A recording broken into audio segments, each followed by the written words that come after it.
Hi viewers, welcome to our channel. ప్రస్తుతం మనతో పాటు ఇమ్మంది రామారావు గారు, సీనియర్ జర్నలిస్ట్, వారితో ఒకసారి మాట్లాడదాం. సార్ నమస్కారం. సార్ నమస్తే బాబు. సార్, రామ్ చరణ్ గారి అభిమానులకు ఇప్పుడు ఒక తలనొప్పి అని చెప్పేసి కొన్ని వార్తలు ప్రచారంలో ఉన్నాయి సార్. ఎందుకు అనంటే శంకర్ గారితో ఆయన గేమ్ చేంజర్ సినిమా తీస్తున్నారు, అది తొందరలో రిలీజ్కి అయితే సిద్ధంగా ఉంది. అయితే శంకర్ గారు సరైన హిట్ లేక చాలా కాలం అయిపోయింది, వరుస పెట్టి ఫ్లాప్లే వస్తున్నాయి. ఇప్పుడు గేమ్ చేంజర్ పరిస్థితి కూడా అదే విధంగా అవుతుందేమో అని చెప్పేసి రామ్ చరణ్ గారి అభిమానుల్లో ఒక ఆందోళన అయితే నెలకొంది సార్. ఎంతో ఎక్స్పెక్టేషన్స్ తో వచ్చిన భారతీయుడు 2 కూడా డిజాస్టర్ తెచ్చుకోవడం మనం చూసాం సార్. ఈ సినిమా నుంచి చూసాం, రోబో 2 హిట్ కాలేదు, ఇప్పుడు భారతీయుడు 2 పరిస్థితి కూడా అంతే అయింది. రేపటి రోజు గేమ్ చేంజర్ పరిస్థితి కూడా అంతే అవుతుందేమో అని చెప్పేసి వాళ్ళైతే కంగారుగా ఉన్నారు సార్. మరి మీరేం చెప్తారు? భారతీయుడు 2కి ఎటువంటి పరిస్థితి వచ్చిందో గేమ్ చేంజర్కి వస్తుందా, లేదంటే గేమ్ చేంజర్ శంకర్ గారిని కాపాడుతుందా బ్లాక్ బస్టర్ హిట్ అయ్యి? మీరేం చెప్తారు సార్? అంటే ఇక్కడ ఒక చిన్న ప్రధానమైన డిఫరెన్స్ ఉంది. భారతీయుడు 2 అన్నది నా దృష్టిలో అనవసరం. ప్రేక్షకులు ఎంత ఎంజాయ్ చేయాలో పెర్ఫార్మెన్స్ని అంత ఎంజాయ్ చేశాడు. భారతీయుడు 1లో అంటే అక్కడ ఎంత తెలివితేటలతో చేశారంటే కొడుకు తండ్రి ఇద్దరు కూడా కమల్ హాసనే. అంటే ఇక్కడ రొమాన్స్ పార్ట్ ఎంజాయ్ చేశారు, అటు భారతీయుడు పార్ట్ కూడా ఏదో అక్కడక్కడ అగ్గి ఇలాగా రాజుకున్నట్టుగా అనిపించింది. ఆ సినిమా మతులు పోయినాయి అందరికి కూడా. కొడుకు పాత్ర హాయిగా ఉంటే ఆయన పాత్ర హాట్గా ఉంది. అదే సినిమాని మళ్ళీ భారతీయుడు 2 చేసేసరికి చూన్ అవరు. అది ఎందుకో క్యాలిక్యులేషన్ లేకుండా తీసిన సినిమా. ఎంత అద్భుతమైన పెర్ఫార్మెన్స్ అయినా ఉండనివ్వండి, పెర్ఫార్మెన్స్ కాదు, అదే గెటప్, ఆ గెటప్లో చూసాము, అదే పెర్ఫార్మెన్సు. ఏ సినిమా చేసినా కమల్ హాసను ఎంత పెర్ఫార్మెన్స్ ఏ మేరకు ఇవ్వగలడో ఆ మేరకు ఇస్తాడు. వేరే అది తేడా ఏముంది? కనుక సినిమా ఫెయిల్ అయింది. గేమ్ చేంజర్ అన్నది ఒక కథ ఉన్న సినిమా. అది అందులోనూ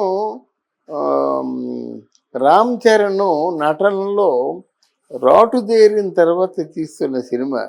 అంతకుముందు నటన పట్ల అంత పెద్ద అవగాహన ఉండేది కాదు. ఓపెన్లీసే అక్కడేంటంటే ఈ రాజమౌళి చేతిలో పడిన వాళ్ళు ఒక శిల్పాల్లా తయారవుతారన్నమాట, చెక్కిన శిల్పాల్లాగా తయారవుతారు. కాబట్టి ఆ రాజమౌళికి జక్కన్న అనే పేరు వచ్చింది. ఆ పేరు ఇచ్చింది రాజీవ్ కనకాల. అదే కనకాల రాజీవ్ అన్నమాట, దేవదాస్ కొడుకు. ఆ జక్కన్న అనే పేరు ఇచ్చాడు. ఇక చెప్పుకోవచ్చు ఏంటంటే వాళ్ళు శిల్పాల్లా తయారవుతారు. కనుక ఇంకెవరైనా ఎక్స్పెక్ట్ వచ్చి సినిమా తీసినట్టయితే వాళ్ళకు అనుకూలంగా వాళ్ళు మడచుకోగలుగుతారు. అది విషయం. కనుక అదేదో ఫెయిల్ అయిపోయింది కనుక మనం ఫెయిల్ అయిపోతాము అనుకోవడం కరెక్ట్ కాదు. ఫర్ ఎగ్జాంపుల్ ఇప్పుడు దేవరా సినిమా వచ్చింది కదా. దేవరా సినిమా వచ్చిందంటే రాజమౌళి సినిమాలో ఒక సినిమా హిట్ అయినట్టయితే వెంటనే ఒక ఫెయిల్యూర్ సినిమా ఉంటుంది అనుకున్నారు. అలాగే మనం సెంటిమెంట్లుగా ఫీల్ అవ్వాల్సిన అవసరం లేదు. కానీ జరుగుతుంటే అలాగా అంతకంటే బెటర్ సినిమా ఇచ్చినప్పుడు ఫెయిల్ అవ్వు. వాళ్ళ ప్రేక్షకుడు ఏంటంటే హైఫై సినిమా చూసిన తర్వాత అంతకంటే బెటర్గా ఉండాలి, లేకపోతే ఫెయిల్ అవుతాయి అన్నమాట.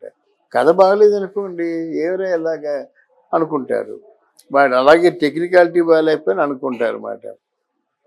ఆ రోజు దర్శకుడు కథని పాత్రల్ని సజీవంగా చక్కగా మలుచుకుంటే సక్సెస్ అయిపోయేవాడు. ఈరోజు దర్శకుడు అలా కాదు, దర్శకుడు పెద్ద టెక్నీషియన్ అయి ఉండాలి, మంచి వరల్డ్ సినిమాని ఎప్పుడు అవగాహనతో ఉండాలి. దర్శకుడికి చాలా నాలెడ్జ్ కావాలి. ఆ నాలెడ్జ్ ఉన్న వాళ్ళే ఎవరు నాగశ్విన్. అలాగే నాలెడ్జ్ ఉన్నవాడే చంద్రబాబు, మన రాజమౌళి. ఇక్కడ గేమ్ చేంజర్ సినిమా మీద మాత్రం ఎక్స్పెక్టేషన్స్ ఉన్నాయి. ఎక్స్పెక్టేషన్స్ ఉండడం వల్ల ఆ సినిమా బాగుంటుందనే ఒక ఆలోచన. మరి భారతీయుడి సినిమా ఎందుకు ఫ్లాప్ అయిందంటే మరి కరెక్ట్గా చేయలేకపోయాడు. జనం కూడా అంత శ్రద్ధగా చూడలేకపోయారు. ఒక ఆశ ఉండాలి కదా, ఇది కొత్త విషయం తెలుసుకుందామని చెప్పేసి. అది లేదు. సినిమా చూసినంతసేపు అదే పాత భారతీయుల్లో ఉన్నటువంటి ఈ కమల్ హాసన్ కనిపించడం బహుశా నచ్చకపోవచ్చు. అంటే ఒక భారతీయుడు 2 సార్, అంతకు ముందు వచ్చిన రోబో 2 కానివ్వండి, లేకపోతే సినిమా, ఇవన్నీ కూడా ఫ్లాప్లే అయ్యాయి. రోబో 2 ఎవరు తీయమని చెప్పాడండి? ఎవరు తీయమని చెప్పాడు?